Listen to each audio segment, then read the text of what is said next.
Combien de personnes devez-vous rencontrer pour rencontrer quelqu'un de bien? Qu'est-ce qui se passe finalement si vous mettez tous vos œufs dans le même panier? Parce que vous avez l'impression qu'il y en a qu'un qui va vous convenir. Donc, bonsoir à toutes et à tous, merci d'être ici. Nous allons aujourd'hui parler de comment éviter les pièges qui vous empêchent de rencontrer la bonne personne. Je suis Bénédicte Anne, votre love coach depuis 2004.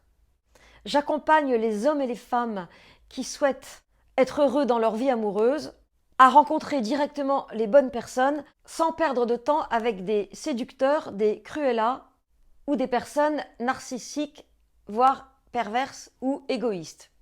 J'ai déjà écrit 4 livres sur la thématique de l'amour et des relations dysfonctionnelles. Si vous ne l'avez pas déjà fait, je vous invite à vous abonner à ma chaîne. Donc, le piège numéro un, c'est le piège de la rareté. C'est-à-dire que, en fait, vous avez l'impression que tous ceux qui sont dehors sont en couple, ou qui sont obsédés sexuels, ou qui sortent d'une histoire, ou que ce sont des bras cassés. Mais en tout cas, vous êtes persuadé que les seuls mecs intéressants ou les seules femmes qui mériteraient votre intérêt ne sont pas là pour vous. Vous avez l'impression qu'il y a beaucoup de monde ou qu'il n'y en a pas. Parce que finalement, s'il y a 100 crétins et 3 mecs intéressants ou le contraire, 100 femmes pas intéressantes et 3 femmes intéressantes, vous voyez bien que le pourcentage de personnes qui peuvent vous intéresser, à votre avis, il est de combien? Je dirais que c'est entre 1 et 5 sur 100. Voilà, 3%, ça me paraît bien. Donc vous avez compris que s'il faut que vous voyez 100 personnes, dont 97 qui ne servent à rien, si vous ne rencontrez qu'une personne à la fois, combien de temps vous allez mettre pour rencontrer la bonne personne? Si vous continuez à fonctionner comme ça, vous allez passer votre temps à monter, descendre, et ça va vous épuiser. Si vous n'en voyez qu'un à la fois ou une à la fois, bah vous avez 4 sur les 5% ou les 3, vous avez entre 95 et 97 chances sur 100 de tomber sur la mauvaise personne. Donc vous avez bien vu, les candidats potentiels, les candidates, il y en a 4-5 sur 100. Alors c'est vrai qu'on peut écrémer bien sûr en amont. Et ce qu'il faut savoir dans ces 95%, c'est qu'il y a aussi tous ces gens avec laquelle vous aviez bien amorcé le début et qui finalement disparaissent en cours de route, sans même que vous les ayez vus. Je vais aller un petit peu plus loin. La plupart de mes coachés commettent cette erreur, c'est-à-dire que quand elles commencent à parler avec quelqu'un, je dis bien parler, hein, je ne parle même pas de s'être vu et d'être en WhatsApp en se racontant, ouais, c'était super, j'ai aimé ton sourire. Parler sur un chat, elles arrêtent tout. Et à chaque fois, elles me disent oui, moi je suis une fille intègre, je ne suis pas une fille comme ça. C'est plus un truc de fille. Mais il y a des hommes aussi comme ça, des hommes entre guillemets romantiques. Alors bien sûr, c'est beau. C'est vrai, il y a une dizaine d'années, quand on rencontrait quelqu'un, on se voyait, il y avait une évidence. Et c'est vrai que si l'évidence est là, très très vite, vous allez arrêter. Mais les coachés qui arrêtent les autres, c'est parce que l'évidence est là. Qu'est-ce qui se passe finalement si vous mettez tous vos œufs dans le même panier? La plupart du temps, vous arrêtez les autres et l'évidence n'est pas là. Et donc, si vous arrivez à avoir plusieurs rendez-vous qui se suivent, ou en tout cas plusieurs contacts en même temps, vous serez beaucoup moins atteinte par la fin d'une histoire ou par la déception de l'autre qui va vous dire le truc de base, c'est ah ben en fait mon ex est revenu et je me donne une chance.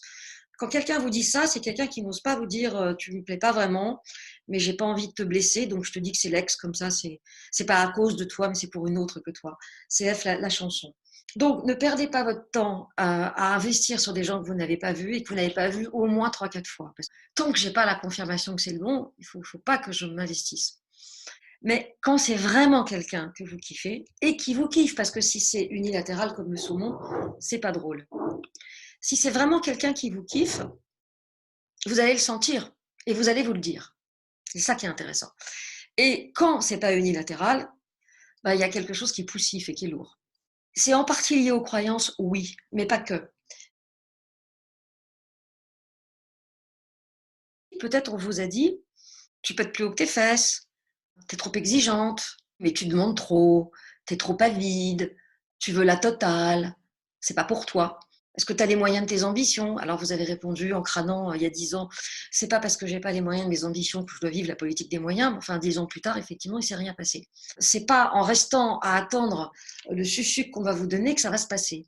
Et je sais que ça vous plaît pas, que c'est pas romantique, que c'est pas éthique, mais tant que vous n'êtes pas marié, tant que vous n'êtes pas en train de vous embrasser furieusement dans une voiture, lol, il n'y a pas d'enjeu, d'autant plus que la plupart des gens vont disparaître parce qu'eux-mêmes sont sur d'autres coups. Alors, c'est devenu une règle, c'est devenu une jungle, mais à partir du moment où on se rencontre et il ne se passe rien, je ne vois pas où est le problème. La ressource par rapport à cette espèce d'impression que il n'y a pas beaucoup de choix ou que tout le monde est nul ou que vous n'y avez pas le droit, qu'il n'y a personne autour pour vous, c'est d'abord de penser que c'est possible, qu'il n'en restera qu'un ou qu'une.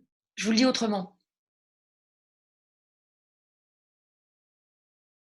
Si vous arriviez à imaginer comment serait le monde si vous étiez auréolé d'un nuage bleu qui dirait: «Il y a plein d'hommes extraordinaires autour de moi. Je suis sûre que je vais en rencontrer au moins 3 et il n'en restera qu'un». Donc déjà, c'est une question de posture. En tout cas, ce que j'ai remarqué, c'est que si vous commencez à vous attacher à quelqu'un qui sort du lot et que cette personne vous déçoit pour X raisons, vous découvrez la face sombre, c'est là où vous avez un gros coup de blues. Et c'est ça que j'aimerais vous éviter. Ce coup de blues va vous freiner pour la prochaine rencontre.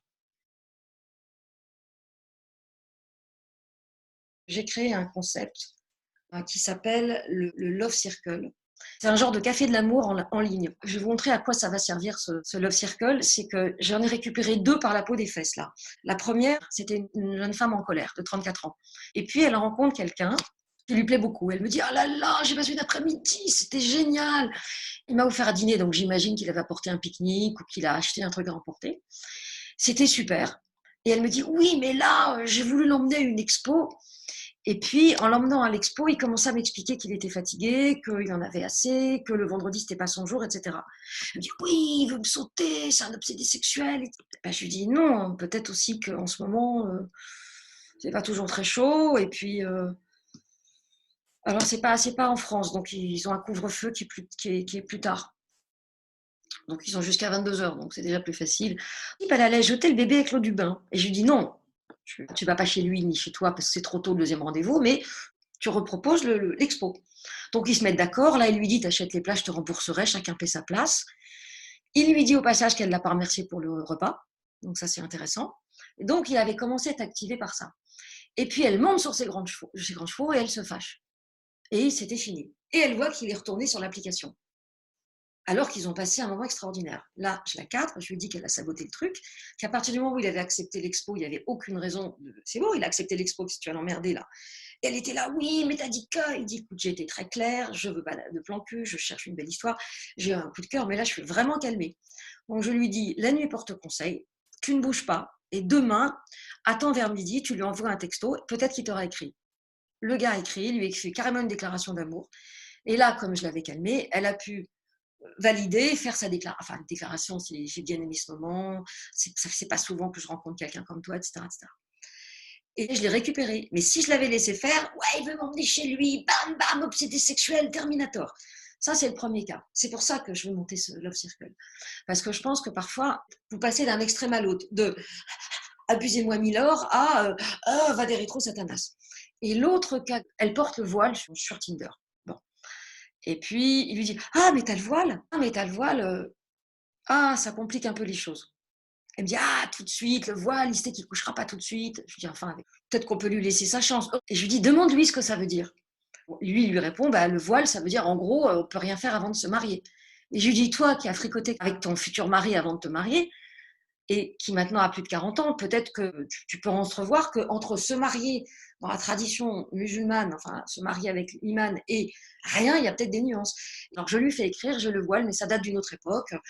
Il correspond à une prise de position». Du coup, on a pu travailler sur le rapport entre le voile et sa mère, etc. Mais ça, c'est pas le sujet. Et le gars a commencé à parler et ils se sont rendus compte qu'ils étaient tous les deux, à la fois, ils assumaient leurs origines, mais ils étaient en rébellion. Ils se sont vus tout à l'heure. Donc j'ai eu le retour. Bon, ils se sont quand même roulés des pelles, hein. Donc j'ai trouvé que c'était rapide, mais il a été respectueux. Donc pourquoi je vous dis ça? Parce que ce sont 2 situations que j'ai récupérées. Donc ce que je vous invite vraiment à faire, et c'est pour ça que je crée ce Love Circle, c'est que vous allez pouvoir me poser des questions, me poser des choses très précises, vous écrivez votre histoire et puis moi, je vous la décortique. Bon, ça coûte 29 € par mois, donc vraiment, je pense que c'est pas abusé. Si vous voulez en savoir plus sur le Love Circle, vous trouverez le lien ci-dessous. Merci d'avoir écouté cette vidéo. Merci de la liker si vous l'avez appréciée, de la partager si vous pensez qu'elle peut aider des personnes de votre entourage. Et à bientôt pour de nouvelles vidéos ou de nouveaux audios. Je vous embrasse tous.